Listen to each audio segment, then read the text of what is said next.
आज आपके सामने प्रस्तुत है मेरे काव्य संग्रह पत्थर नहीं है हृदय मेरा से एक कविता जिसका शीर्षक है हृदय की दुविधा।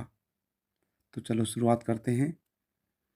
आखिर इंसान हैं हम, कमजोरियों और दुर्बलताओं से सराबोर हैं हम। लाद दिया हृदय रूपी घड़ा हमारे सर, प्रेम रूपी स्वच्छ जल उसमें भर, और भेज दिया दुनिया में जीवन यात्रा पर। क्या तुम्हें दिखाई देता हूँ मैं कायर? हाँ, दुर्बल जरूर हूँ, नहीं हूँ कायर। मैं भी लगा हूँ संभालने अपना मुकद्दर। जन्म से मैं दुर्बल नहीं था, पर दुनिया में हो गया दुर्बल आकर।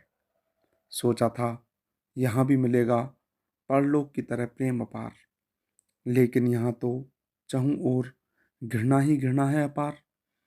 दुविधा यह है कि इस घृणा के सागर से प्रेम से भरे हृदय रूपी घड़े को पार कराऊं कैसे। दिशा भटक गई है मेरी जीवन नैया, तू ही पार लगा कहाँ है मेरे खिवैया। यह भवसागर है कीचड़ के पानी से भरा, स्वच्छ जल से भरा है मेरा हृदय रूपी घड़ा। बुराइयां तूफान बनकर इस सागर को ला देती हैं उफान पर। भवसागर का बुरा पानी घुस जाता है इस घड़े के अंदर।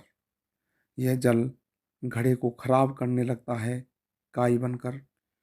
तब शिवजी इस घड़े को मांजते हैं मंगलकारी बनकर। नित्य समय पर हमको मृत्यु प्रदान कर, और संदेश देते हैं हमको ब्रह्मा जी नवजीवन प्रदान कर। निरंतर कदम आगे बढ़ाते रहने का संभल संभल कर। फिर भी पिछला प्रभाव शेष रह जाता है हृदय पर, और वही प्रभाव तूल पकड़ लेता है। फिर चल पड़ता है उसी बुराई के ढर्रे पर। यह चक्र चलता रहता है निरंतर। बुराई भारी पड़ती है हमेशा अच्छाई पर। अच्छाई एक चिंगारी है और बुराई है घास फूस का विशाल ढेर। फिर कैसा है दुनिया में ये अंधेर?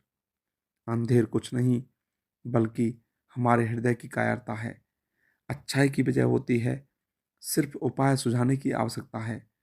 उपाय मेरे जहन में आ रहे हैं, पर उन्हें अपनाने की आवश्यकता है। पहला उपाय जीवन साथी का, तो दूसरा शिष्यत्व ग्रहण करने का है। शिष्यत्व ग्रहण करने से हृदय रूपी घड़ा मार्गदर्शित होता है। जीवन साथी की सहायता से एक दूसरे का हृदय सार ग्रहण करता है। सार ही तो प्रेम है, और प्रेम ही तो हृदय की सारता है। हृदय का सार तत्व ही तो हमें मोक्ष दिलाता है।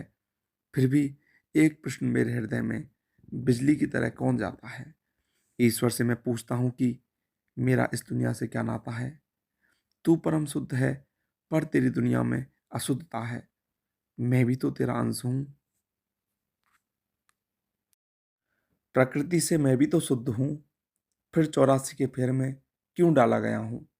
जो इस प्रश्न का तर्क सहित जवाब दे तो मैं उसका शिष्य हूँ।